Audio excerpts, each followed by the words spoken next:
All right, guys, welcome back to the channel. So on today's run, we got this 2025 Ram 2500 Limited. This one's gonna get swapped out for a 2022 Ram that's pre-owned, obviously. This one's gonna get swapped for that one in Williston, North Dakota. We're about an hour and a half away from Williston, North Dakota. It's getting cold, guys. I'll tell you the truth, it's getting pretty chilly. After we pick up the 22, we're gonna head back down to Montana, Paulson, Montana. We're gonna pick up a Hummer EV, one of the new ones, the 24, 25, whatever it is. So the plan is the 22 is gonna get flipped around, have the rear end right here, front end right here, and then the Hummer is gonna sit right about here. And yeah, that's kind of the game plan there. I may or may not take that Hummer down to Florida. It needs to go down to Florida, somewhere out there by Coast Palm or something like that, out by Jacksonville, Florida. It needs to go from Post Falls, Idaho down there. Anyways, so the main reason I'm making this video, guys, because I need your help. So if you guys are new to the channel, I have an ABS and stability track or whatever stability light on.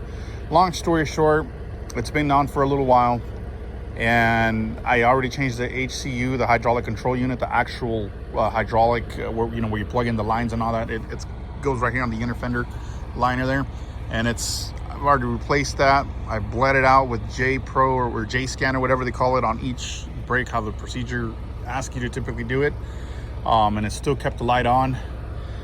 Come to find out, I need the interface, which is where the wiring harness plugs into. It's just one harness. It unclips and then it comes undone. It's 4 bolts on the interface for the wire where it plugs into it, and pretty much it's plug and play.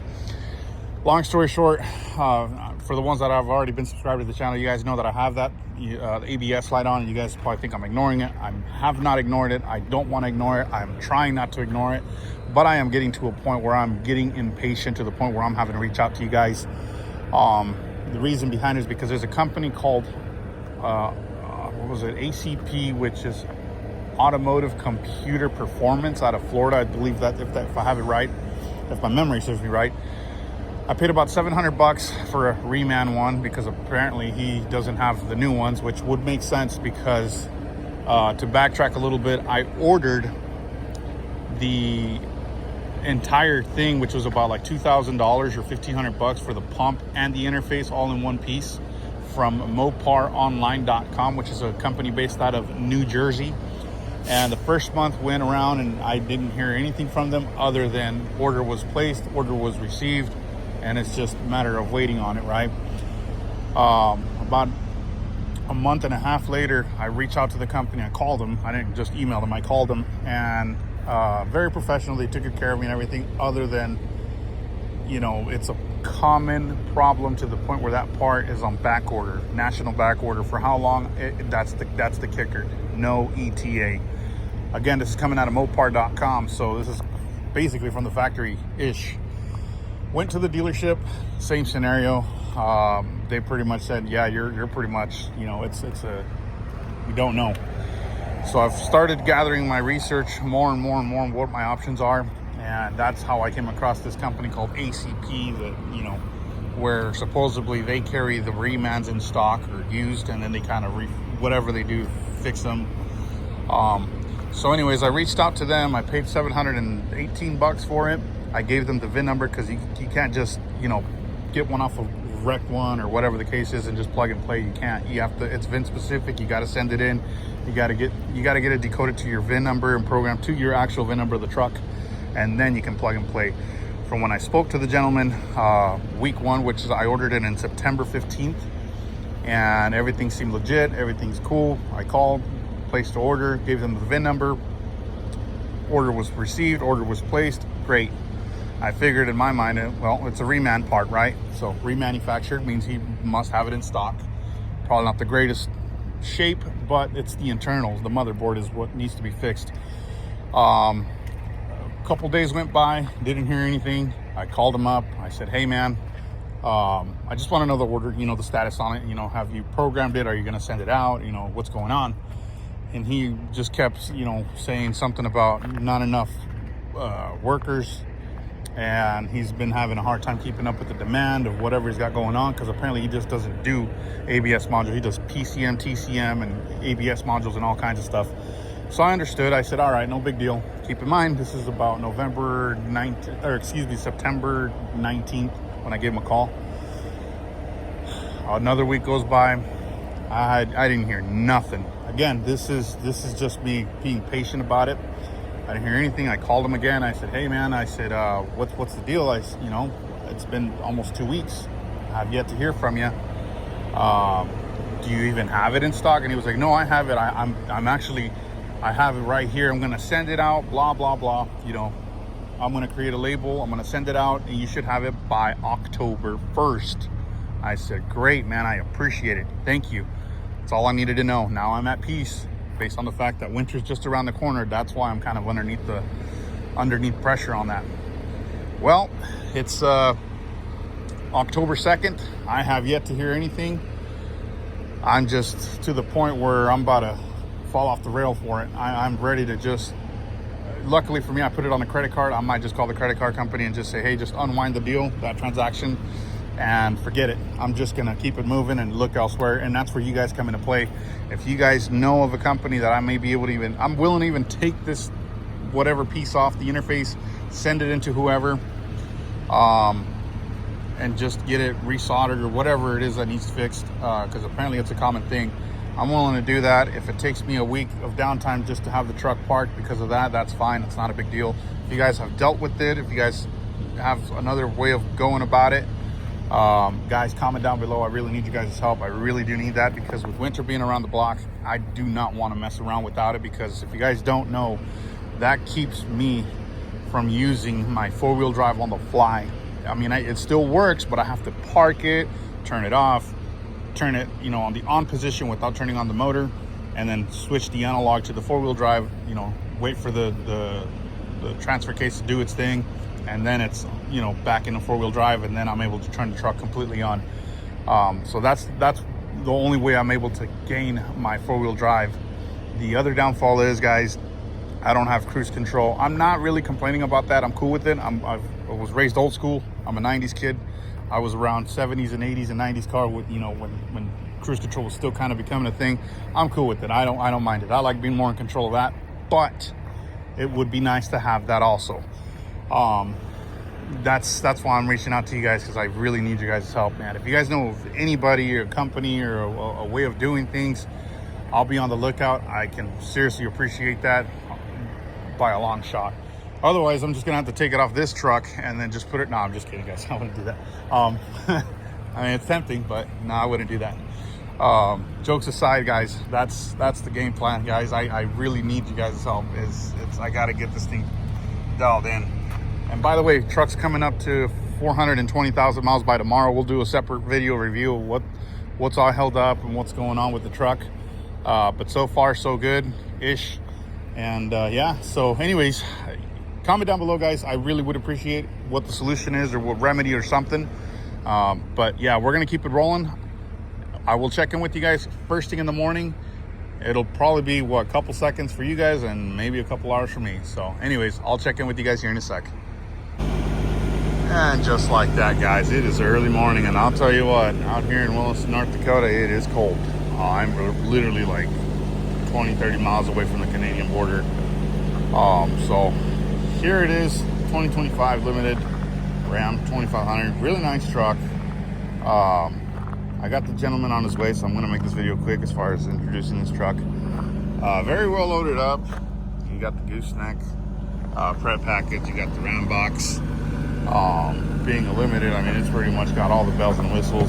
Black leather interior with the fake wood, I guess you can call it, and some of the stitching. It's really nice. I'm not going to knock on the interior, but I will admit, I think Ram is definitely due for a major update on an interior redesign, and a little bit more on the exterior as well. It is nice.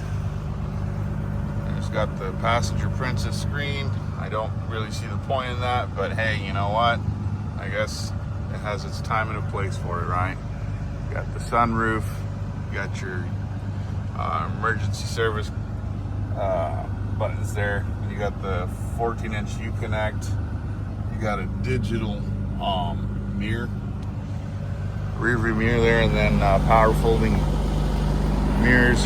You're able to power fold them in, extend them out. You're able to adjust the convex mirror and the top mirror. So it's really, I mean, compared to that, these are what, about 10 years apart, 11 years apart. I mean, this is what I'm talking about, you know, as far as Ram kind of needing to refresh the cab, both inside and outside. I mean, it's not a big deal, but I don't know. For me, it's kind of like, if you're going to spend that kind of money, basically the modern day of this version into that, I think I would wait for a redesign just to, you know, get a fresh version of it. But yeah, nice truck overall. Again, I'm not knocking on it. I'm just saying I think it's a nice truck. And would I buy something like this? Probably not. I'd rather just go for an F450, 350 at this point. So anyways, gentleman's on his way. Should be here in about 10 minutes or less. So again, it'll be a couple seconds for you guys, and it'll be a couple minutes for me. So I'll check in with you guys once we are loaded. All right, guys, and here she is, 2022 Ram, just a base model, nothing fancy. It's not the cream of the crop, you know. 6.4 Hemi, export truck or farm truck, 60,000 miles on the odometer. So yeah, that's why I have it reversed in, because I'm going to back it up in. That way when we come down to Polson, Montana, we're able to just load up the Hummer EV, since that one's got most of the weight. This one's not as heavy as I expected. I thought it was going to be a diesel. This one's about 6,000 pounds at best. Being that it's a gas, if it was a diesel, it'd probably be about 7,000 pounds, give or take, or just underneath. So I'm not too worried. But yeah, I'm going to try to keep most of the weight on the trailer instead of the rear end of the truck. That's why I'm reversing it in. And then from there, Williston's just about 30-40 minutes down there. I got to stop and get fuel. I got coffee. I only got about, I don't know, 4 hours of nap time. It's hard to sleep in the cold, and yeah, I'm all messed up as far as my body clock goes. So anyways, enough with all the talk. I'm gonna get this thing loaded up, strapped down, and we will start heading westbound towards Polson, Montana, and I'll check in with you guys once we have that Hummer EV loaded up.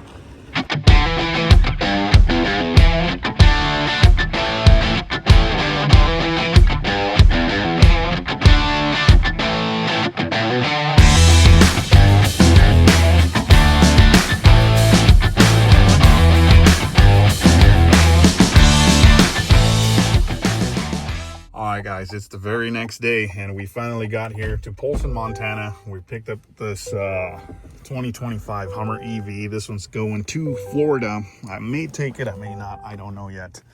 But check out the exterior color on these things. Honestly, if GM would have gave us the choice to go from to put a gas engine instead of just full-time EV, I think they would have had a good success rate on selling it. I'm not going to open the front, guys. There's personal items. I can't open the back either because there's personal items. I'm not trying to, you know what I mean? Just trying to be respectful. I'm just trying to showcase the car for what it is. But yeah, you got that two-tone white with black interior. Then you got that, looks almost bronze yet rose gold. I don't know, however you want to call it. Very, very, kind of gives me like the H2 feeling of like what it should have been back in 02. And the top kind of reminds me of the Jeep Wrangler. You know, you got your sunroof that removes from the looks of it. Second row really doesn't seem that bad as far as the space goes. It's still kind of tight, but not as tight.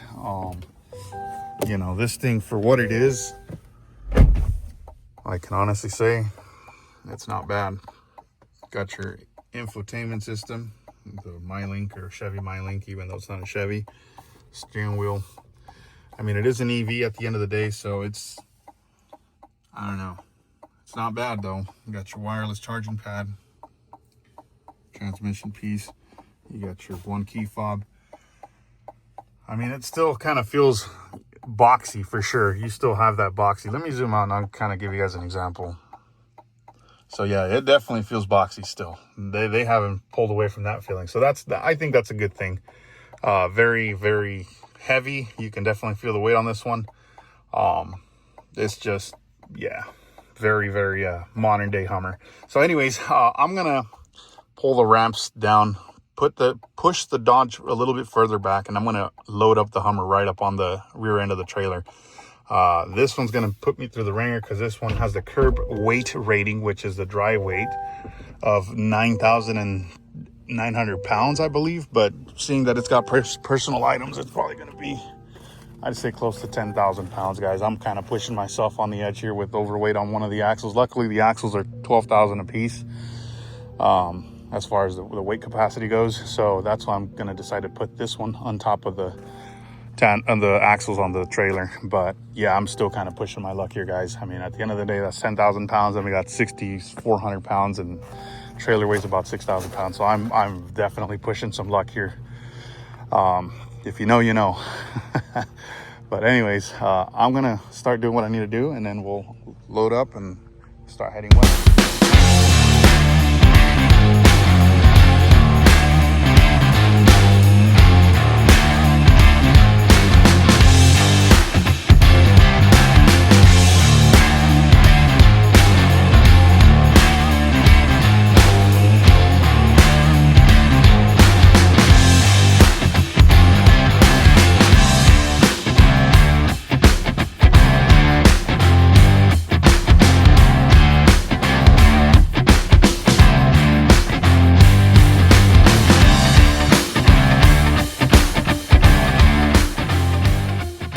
All right, guys, well, we made it out here to Post Falls, Idaho. Our first stop was at Kellogg, Idaho. I dropped off the Ram that came out of North Dakota, and I swapped in for this 2023, one of the last 2023s out of Kellogg, Idaho.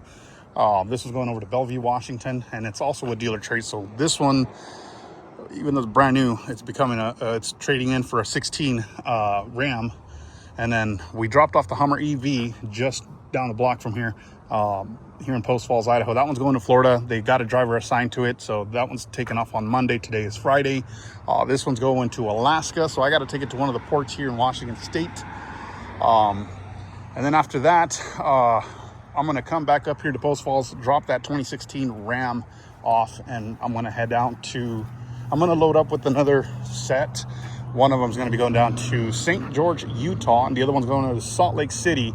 And once I do my go around, coming back up, I'm going to pick up 2 trailers for Northwest rides. So we're going back to that routine again, and we're just trying to stay busy, trying to keep things got flow before it slows down due to the holidays.